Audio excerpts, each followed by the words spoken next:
Welcome to only IAS. आज है 6 जुलाई 2020। तो आइए देख लेते हैं आज की करंट अफेयर्स एमसीक्यूज़। यहाँ पर जो हमारा पहला क्वेश्चन है, इस पहले क्वेश्चन में आपको दो इन्फॉर्मेशन दी गई है जिसकी मदद से आपको एक हाइड्रो पावर प्रोजेक्ट को या हाइड्रो इलेक्ट्रिक प्रोजेक्ट को आइडेंटिफाई करना है।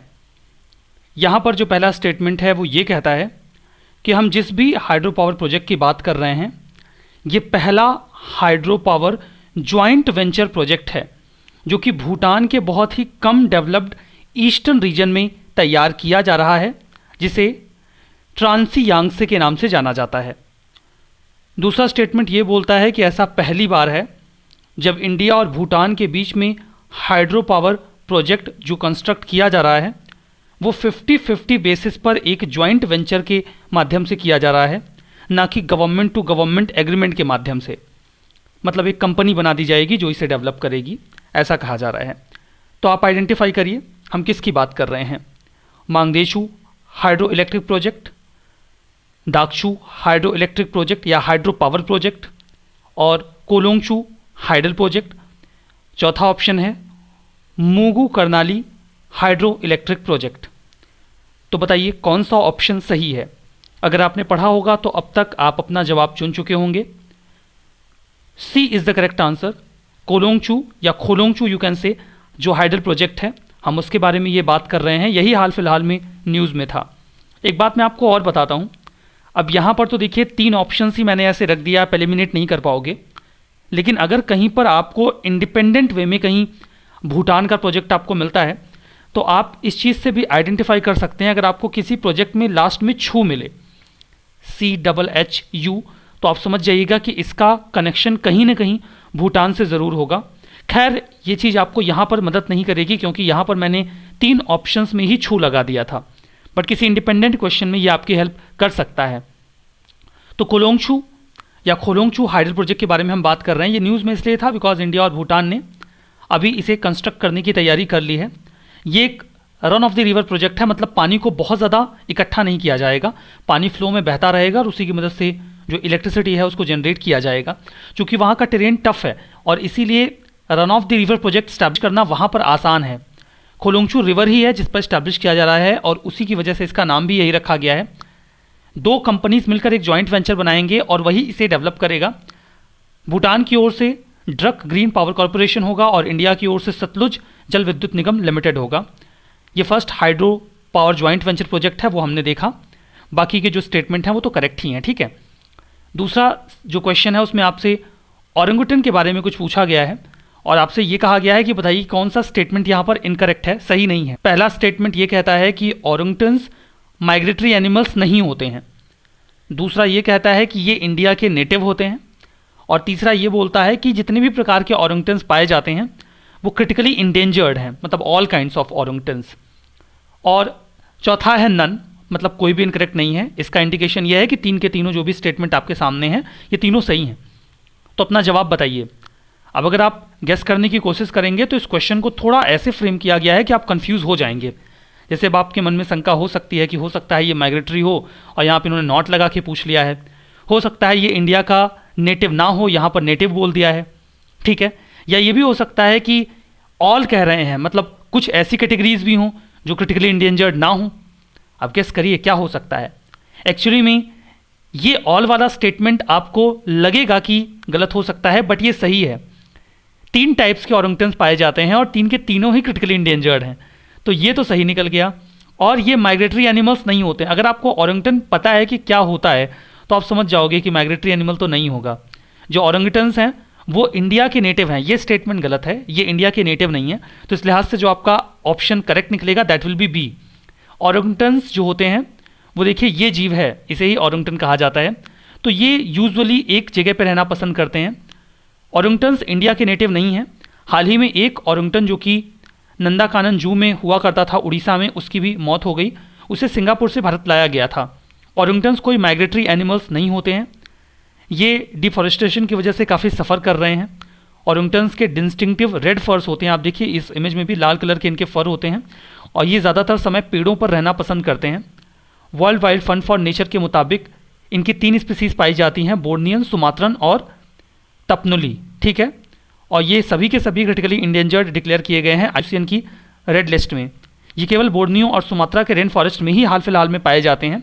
हालांकि एक समय हुआ करता था प्लिस्टोसीन एरा में जब ये पूरे साउथ ईस्ट एशिया और साउथ चाइना में पाए जाते थे, बट अब ये बहुत कम जगहों पर पाए जाते हैं।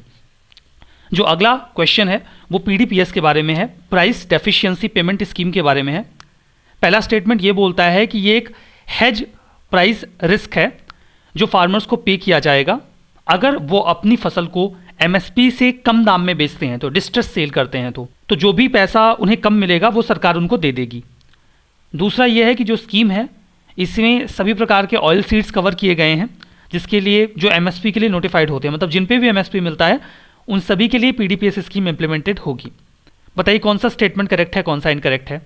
अगर आपने PDPS स्कीम के बारे में पढ़ा है या अगर आप इसका मतलब थोड़ा समझ रहे हैं प्राइस डेफिशिएंसी, तो आपने आंसर गैस कर लिया होगा। जो इसका सही जवाब है वो है बोथ 1 और 2 आर करेक्ट। प्राइस डेफिशिएंसी मतलब जो भी प्राइस की डेफिशिएंसी किसानों को होगी वो पे कर दिया जाएगा। और अगर कोई ऑयल सीड MSP में कवर्ड है तो ऑब्वियस सी बात है कि अगर ये MSP के रिस्क को घटाने के लिए है तो फिर यहाँ पर आप सभी प्रकार के ऐसे ऑयल सीड की बात कर सकते हैं जो MSP में नोटिफाइड है। तो दो के दोनों स्टेटमेंट करेक्ट है यहाँ पर।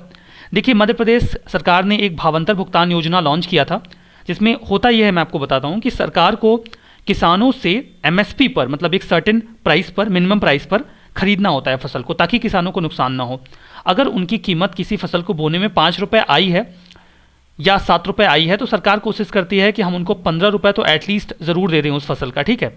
अब मार्केट में उस फसल की जो कीमत है वो 12 रुपये पर केजी है। ऐसी स्थिति में सरकार कहेगी आप मार्केट में मत बेचिए, हम आपका 15 रुपये में खरीद लेंगे। अगर आपको मार्केट में 15 रुपये से ज़्यादा में बिक रहा है तो बेच लीजिए, अगर उससे कम में बिक रहा है तो हम खरीदेंगे। ये सरकार वादा करती है ताकि किसानों को नुकसान ना हो। अब कई बार ऐसा होता है कि सरकार को बहुत ज़्यादा अनाज खरीदना पड़ता है क्योंकि मार्केट में उसकी कीमत किसानों को मिल नहीं रही होती है। इन दैट केस सरकार को सबसे खास बात बहुत सारा अनाज ऐसा खरीदना होता है जो उनके काम का नहीं है। मतलब कुछ अनाज तो उन्हें PDS में डिस्ट्रीब्यूट करना होता है बट उससे कहीं ज़्यादा उनको खरीदना पड़ता है। अब उसे इकट्ठा करना, उसकी ट्रांसपोर्टेशन कॉस्ट को मैनेज करना और प्लस उसे स्टोर करके रखना, ये काफ़ी खर्चीला होता है। तो सरकार ने सोचा कि हम क्यों खरीदें, हम क्यों सीधे सीधे पैसा ही ना दे दें। अगर मार्केट में आपकी फसल 12 रुपये में बिक रही है तो आप बेच दीजिए। और हमने आपसे कहा था कि हम 15 रुपये में आपका MSP डिक्लेयर कर रहे हैं, तो जो 3 रुपये कम मिले हैं वो सीधा सीधा हम आपके अकाउंट में डाल देंगे।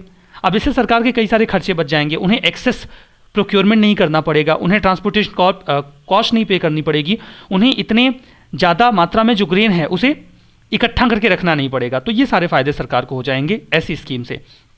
जो अगला क्वेश्चन है वो drugs controller general of India के बारे में है। पहला स्टेटमेंट ये बोलता है कि ये एक अपीलेट अथॉरिटी की तरह वर्क करते हैं जब भी कोई डिस्प्यूट ड्रग की क्वालिटी को लेकर आ जाए, दवा की क्वालिटी को लेकर आ जाए। दूसरा कि ये यूनिफॉर्मिटी लेकर आता है ड्रग्स एंड कॉस्मेटिक एक्ट में। और तीसरा ये बोलता है कि जब इन्फोर्समेंट की हम बात कर रहे हैं, तीसरा स्टेटमेंट ये है कि जो ड्रग एनालिस्ट डिप्यूट किए जाते हैं स्टेट ड्रग कंट्रोल लेबोरेटरीज में या अदर इंस्टीट्यूशंस में, उनकी ट्रेनिंग यही कंडक्ट करते हैं।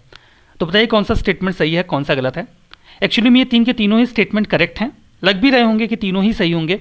न्यूज़ में इसलिए था बिकॉज अभी कोविड-19 की एक वैक्सीन अप्रूव कर दी गई है जिसे कोवैक्सीन कहा गया है ह्यूमन क्लिनिकल ट्रायल के लिए, फेज़ 1 और फेज़ 2 के लिए। अगर ये सफल होती है तो भारत के पास एक कोविड-19 की वैक्सीन होगी। खैर इस पर अभी काम चल रहा है, तो अभी इसके लिए अप्रूवल मिल गया है।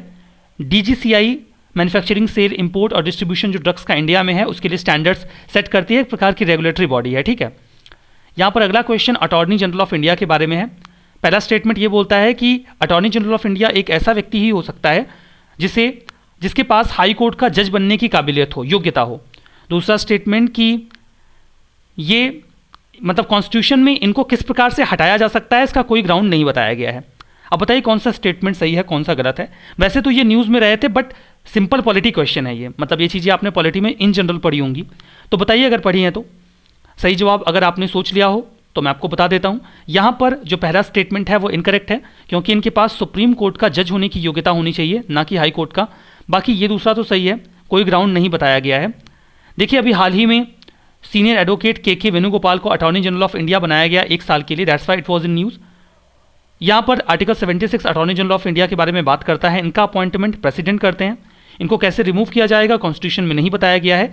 यद्यपि ये अपने पद पे तब तक बने रहेंगे जब तक कि प्रेसिडेंट का प्लेजर है, यानी सरकार जब तक चाहे। प्रैक्टिकली रेन्यूमरेशन कोई फिक्स नहीं है कॉन्स्टिट्यूशन में, जो प्रेसिडेंट डिसाइड करेंगे वो मिलेगा, प्रैक्टिकली जो गवर्नमेंट डिसाइड करेगी।